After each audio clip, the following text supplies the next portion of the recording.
নির্বাচন কমিশন পুনর্গঠন নিয়ে গেল শুক্রবার সংবাদ সম্মেলন করেন খালেদা জিয়া। বেশ কিছু উপদফা সহ মোট ১৩টি প্রস্তাব তুলে ধরেন তিনি। সরকার এবং বিভিন্ন মহলে এ নিয়ে আলোচনা সমালোচনা হলে তা খণ্ডন করেন দলের মহাসচিব। বলেন, এই প্রস্তাবে সংবিধান লঙ্ঘিত হওয়ার কোনো কারণ দেখছে না বিএনপি। দলের প্রধানের প্রস্তাব শর্তহীন বলেও দাবি ফখরুলের। প্রস্তাব আমলে নিয়ে আলোচনার ব্যবস্থা করতে রাষ্ট্রপতির প্রতিও আহ্বান জানান তিনি। আমরা আশা করি এই প্রস্তাবগুলো গুরুত্ব সহকারে বিবেচনা নিয়ে মহামান্য রাষ্ট্রপতি জাতিকে চলমান সংকট থেকে মুক্তি দেওয়ার একটা উদ্যোগ গ্রহণ করবেন। অহেতুক কালক্ষেপণ না করে একগুঁয়েমি পরিত্যাগ করে জাতির মঙ্গলের জন্য একটি গণতান্ত্রিক কাঠামো গঠনের জন্য প্রতিনিধিত্বশীল পার্লামেন্ট গঠন অনিবার্য।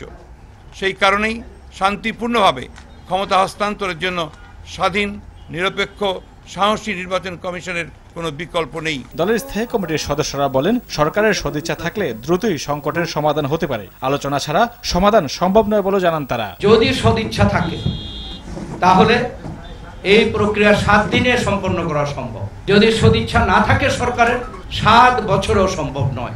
আমরা রাষ্ট্রপতি কেন আমরা তার সঙ্গে সাক্ষাৎ করতে চাই, কারণ আমরা মনে করি তিনি একটি প্রতিষ্ঠানকে প্রতিনিধিত্ব করেন। তাকে যদি আমরা উৎসাহী করতে পারি, আমি মনে হয় তিনিও একটি ভূমিকা রাখতে পারেন। সুষ্ঠু নির্বাচনের কথা মুখে না বলে গণতন্ত্র সুরক্ষায় দ্রুত কার্যকরী ব্যবস্থা গ্রহণ করবে সরকার, এমনটাই প্রত্যাশা বিএনপির। যে দেশে যা ইচ্ছা তাই চলছে।